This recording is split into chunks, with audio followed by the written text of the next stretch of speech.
निर्मला, दिविशा और सारा ये तीनों पार्टनर्स थे और आपस में प्रॉफिट शेयर किया करते थे इन द रेशियो 3:4:3। इनकी जो बुक्स क्लोज की जाती हैं वो की जाती हैं ऑन 31 मार्च एवरी ईयर। इनमें से जो सारा है उसकी डेथ हो गई ऑन 1 फरवरी 2022, यानी कि करंट फाइनेंशियल ईयर में उसने 10 मंथ्स काम किया है, 1 अप्रैल से लेकर 30 जनवरी तक। ठीक है बच्चों। अब as per the partnership deed सारा के एग्जीक्यूटर को उसका जो शेयर ऑफ प्रॉफिट है till the date of death वो दिया जाएगा on the basis of sales, यानी कि टर्नओवर के बेसिस पे उसका प्रॉफिट उसको दिया जाएगा। टर्नओवर बेसिस का मतलब होता है profit and sales of the previous year. अब प्रीवियस ईयर का आपको सेल दे रखी है ₹10 लाख, यानी पिछले साल जो फर्म की सेल हुई थी वो थी ₹10 लाख, और उस साल का जो प्रॉफिट था वो ₹1,20,000 है।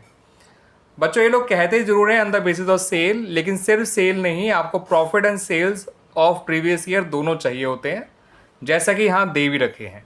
ठीक है बच्चों।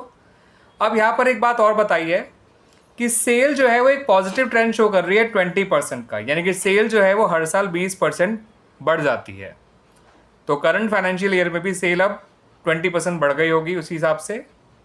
और प्रॉफिट का जो ट्रेंड है वो ये है कि वो रिड्यूस हो गया है बाय 2%, यानी प्रॉफिट का परसेंटेज पहले जितना भी था उससे वो अब 2% कम हो गया है। ठीक है बच्चों। तो पहले ये पता कर लेते हैं कि प्रॉफिट का परसेंटेज था कितना on sales in the previous year. तो percentage of profit to sales इन 2020-21 उसको निकालने के लिए पिछले साल का प्रॉफिट और पिछले साल की सेल, ठीक है बच्चों, पिछले साल के प्रॉफिट को पिछले साल की सेल से डिवाइड करिए, इंटू 100 कर दीजिए, ये आ गया 12%।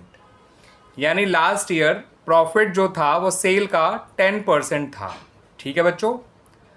अब सेल जो है इस साल की कितनी है, और याद रखिएगा इस साल की सेल जो है वो 20% बढ़ी है, लेकिन इस साल जो डिसीज पार्टनर है यानी सारा, उसने पूरे साल काम नहीं किया है, उसने केवल 10 मंथ्स काम किया है।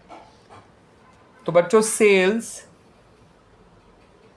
इन 2021-22 टिल 1 Feb 2022 कितनी है बच्चों, उसको समझिएगा ढंग से। पिछले साल की सेल हुई थी 10 लाख, है ना बच्चों।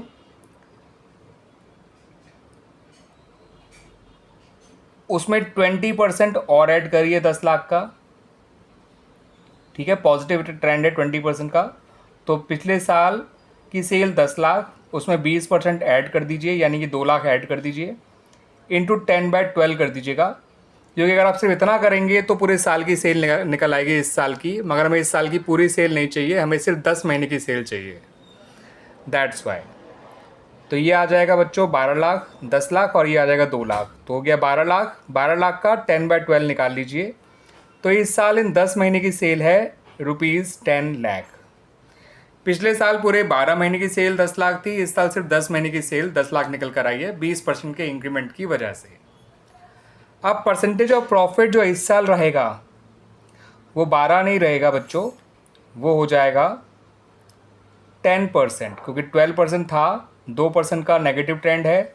तो इस साल का परसेंटेज ऑफ प्रॉफिट जो है वो 10% रह जाएगा। इन दोनों स्टेप को अच्छी तरह समझ लीजिए बच्चों। पहले तो ये परसेंटेज निकाला आपने profit to sale in the previous year, ये परसेंटेज निकालना ज़रूरी था, तभी हम बता पाएंगे कि 2% फॉल होने के बाद करंट ईयर प्रॉफिट का परसेंटेज कितना लेना है। और फिर इस साल की सेल आपको देनी रखी है, तो पहले मैंने क्या करा बच्चों, इस साल की पूरे साल की सेल निकाल के देखी कितनी होनी चाहिए, वो निकल के आई 12 लाख। 10 लाख प्लस 20% ऑफ 10 लाख यानी कि 12 लाख। लेकिन पूरे साल तो इस साल उसने काम किया नहीं है, सारा ने केवल 10 मंथ्स काम किया है, तो 10 मंथ्स की सेल निकल आई 10 लाख। और फिर प्रॉफिट का परसेंटेज इस साल के लिए हमने 12% में से 2% कम कर दिया नेगेटिव ट्रेंड की वजह से। अब हमें निकालना है estimated profit of current year. तो वो कैसे निकलेगा बच्चों, estimated profit in 2021-22 till 1 Feb 2022। ये एक चीज़ है बच्चों, ये दूसरी चीज़ है, ये तीसरी चीज़ है और ये चौथी चीज़ है। ध्यान रखिएगा बच्चों, है ना। ये निकल कर आएगा 10/100, ठीक है, percentage of profit into current year cell. ये आ गया बच्चों 1 लाख, मगर ये पूरी फर्म का है, इस बात को ध्यान रखिएगा।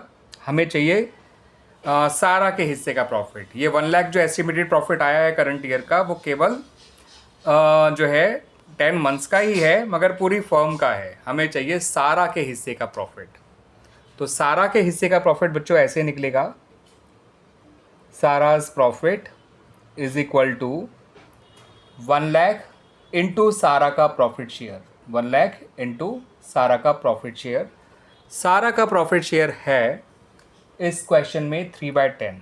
तो 1 लाख इंटू 3/10 करेंगे तो बच्चों ये आ जाएगा ₹30,000। तो सारा के हिस्से का प्रॉफिट आ गया ₹30,000। अब इस प्रॉफिट की जर्नल एंट्री क्या बनेगी बच्चों? बहुत ही आसान है बच्चों। प्रॉफिट शेयरिंग रेशियो पुराने पार्टनर्स का चेंज नहीं हुआ है, तो ऐसे में सारा को इसके हिस्से का प्रॉफिट और लॉस सस्पेंस अकाउंट के थ्रू दिया जाएगा और एंट्री बनेगी profit and loss suspense account debit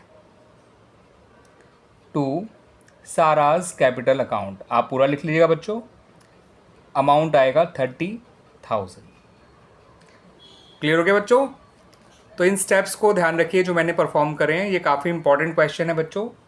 ये CBSE सैम्पल पेपर 2023 में भी गिवन था। और अब आपको ये TS ग्रेवाल बुक का इलस्ट्रेशन नंबर 10 है, चैप्टर नंबर 6। बुक है एडिशन 2024। ठीक है बच्चों, बुक का एडिशन है 2024। मैंने पहले प्रॉफिट का परसेंटेज निकाला to sales in the previous year. फिर इस साल की एस्टिमेटेड सेल निकाली 20% के इंक्रीमेंटल ट्रेंड को ध्यान में रखते हुए। पहले पूरे साल की निकाली 12 लाख, लेकिन पूरे साल बिजनेस नहीं चला था। इस साल 10 महीने चला है उसकी डेथ तक, तो 10 महीने की 10 लाख आ गई। प्रॉफिट का परसेंटेज 2% कम किया as per the negative trend of 2%, तो वो परसेंट आ गई 10। फिर 10% के हिसाब से करंट ईयर की सेल का हमने एस्टिमेटेड प्रॉफिट निकाला जो कि आया 1 लाख, लेकिन ये तो पूरे फर्म का था। फिर इसको हमने सारा के शेयर से मल्टीप्लाई किया एंड देन हमने जब सारा का प्रॉफिट निकल के आ गया तो उससे रिलेटेड जर्नल एंट्री भी पास कर दी।